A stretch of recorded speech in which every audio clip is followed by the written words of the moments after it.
how's it going? And it's that nerd Ryan here. I know that was a little awkward of an intro, but honestly, really disappointed with DC right now. Altogether, the DC EU. There have been multiple issues over the last few weeks just popping up with their movies, with cancellations, with certain and just other things that are causing like the DCEU to fall apart. So the point of this video is kind of to come up with a solution to fixing the DCEU issue. There's really three solutions. The last solution is what I'm going to pitch, but I just wanted to throw these other two solutions in. And they both do kind of work out together on this, that they can work through with the whole entire series. And I kid you not, right before I was recording this video, it was just announced that the Batman sequel was not greenlit yet. So, I mean, we're getting even worse news constantly. I mean, at least Joker is going to still make a sequel that might be a musical and has Lady Gaga as Harley Quinn. In all honesty, though, with that Lady Gaga part, I'm completely fine with that. I think she's a great actress.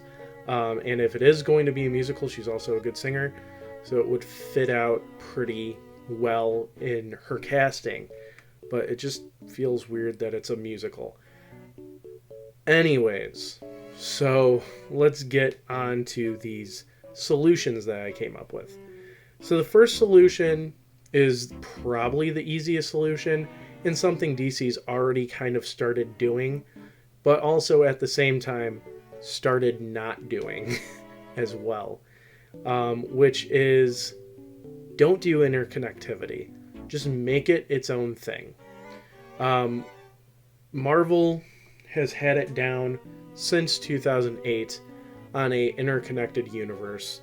DC tried this starting with Man of Steel in 2013 or 2014, whichever it came out, and it kind of fell apart literally after Justice League. We had like Aquaman and Wonder Woman 2, and that's about it. And then everything else has been either a loose sequel or a alternate universe that doesn't even count, which with this, you don't have to say that it's an alternate universe. You don't have to say that Matt Reeves' Batman is a completely different timeline than the Justice League.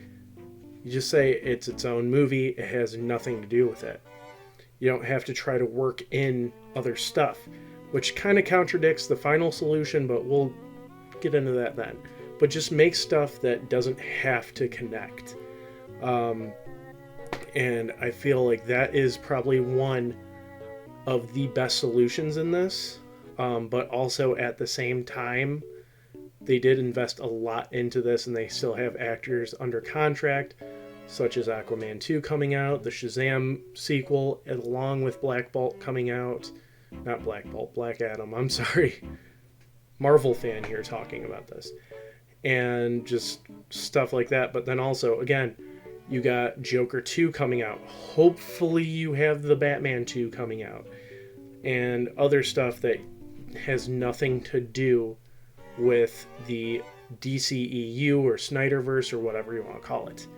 And maybe we'll be getting that Flash movie. I doubt it, though, honestly, at this point.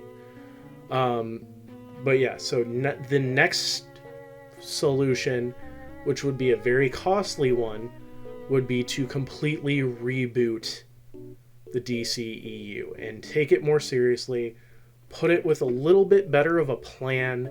Obviously, you don't have to have a plan to make things good. I mean, look at the original trilogy in Star Wars, and I highly doubt that they thought of the multiverse saga when they were making Iron Man. So you don't have to have it completely planned out. You just reboot it, and this is how I was thinking it, actually. You reboot it with a B-list superhero, and you build it up like Marvel did with the Avengers. I'm not saying completely copy it, but like this is going to sound really, really bad, but it also sounds good at the same time. We haven't had a good movie for this character forever, never did. We haven't seen this character in live action since the early 2010s. We make a serious Green Lantern movie, and that kicks off the DCEU Part 2, or New 52, or whatever you want to call it. But we'll work into that with the final solution about like renaming the DCEU. But yeah, no, just doing something like that, or some soft reboot, which will, again, in the next thing, we'll get to that. But working out with different actors that won't cause problems, hopefully, and won't be an issue, won't have contractual issues, and just keeping it safe that way. And you don't have to do it in phases, but at least let every character of the Justice League have their own solo film before creating the Justice League.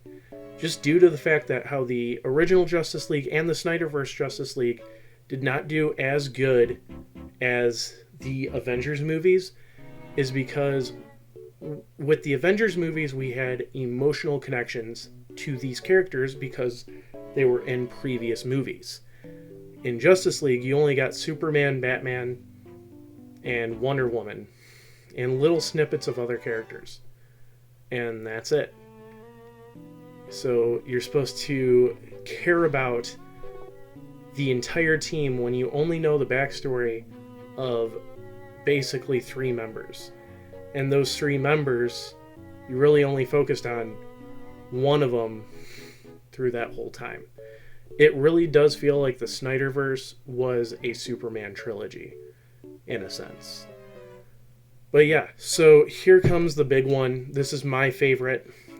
This is a way to work out everything, work out the best and the worst of anything DC, and just working it to make it I feel like if DC were to use this idea, they would beat out Marvel for superhero fans that are on the fence. And it would be to make just a basically 2-part movie, kind of like an Infinity War Endgame sort of situation. And this is something Marvel's kind of moving to as well with Secret Wars. But you do a 2-part movie or a 4-hour movie or whatever called Crisis. Just DC Crisis. And what you do is you go back all the way to, I would say, the 78 Superman or the 60s Batman, but unfortunately Adam West and I can't think of the actor's name, but the guy that played Superman in the 70s passed away. Christopher Reeves. They've passed away, so we can't use them. But we go all the way back to the 89 Batman. This would be very expensive, but it would also make a ton of money, especially if you get Michael Keaton, Jack Nicholson, Danny DeVito, even Val Kilmer and George Clooney, and just every actor that has been in a DC property since that point, all the way up till the movie right before this theorized Crisis movie. You get them all together in this movie. And I'm not just saying from movies. I'm saying you get Grant Gustin from The Flash. You get Green Arrow's Stephen Amell. You get everybody possible. And I mean, even new faces. And then you go make this whole thing happen. Have the DCEU after the event be a soft reboot. And they don't even have to get to the point of using like the Antimatter or something like that. But they go, okay, we have Ezra Miller, who's an issue, and we have Grant Gustin, who people mainly love as the Flash. Grant Gustin is the new Flash in the movies, especially since the show's ending soon. All right, we got the guy that played Dick Grayson in Titans, who I personally think is an amazing Robin and Nightwing. There we go. There's our Nightwing for the DCEU. You can go with this too, literally, if they would want to do this. We have Keaton, Kilmer, Clooney, Bale, Affleck, and why am I drawing Patterson? We have all these Batman in this movies. If Affleck still wants to stay on and Patterson wants to do his own movies, let Patterson do his own movies. Affleck's still the main DCEU Batman. Affleck's gone. Patterson's fine with fitting into the DCEU.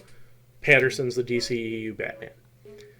You go Henry Cavill and I forgot the actor's name again from Superman Returns. Cavill doesn't want to do it anymore. The guy from Superman Returns is fine with doing it and not playing Adam. There you go. And I feel like that would be the best working possibility, because from that Crisis event, you can take these characters, take the actors, and then make your movies with people that the fans basically can choose who they want to keep as those characters. But yeah, that's just my idea about fixing the DCEU with all its problems lately.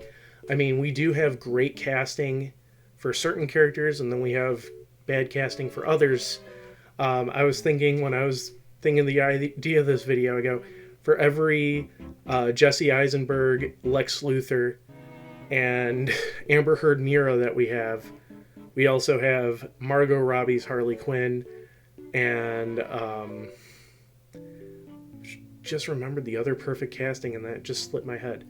But yeah, we have Margot Robbie, and then Jason Momoa's Aquaman. Just perfect casting for that, and it would be a shame to kick them out just because the rest of it's terrible and to reboot it. But yeah, so what do you guys think? Tell me in the comments below. Make sure you leave a like, comment, subscribe, ring that bell, and follow me on all my social media down below. It's that nerd Ryan telling you, have a nice day.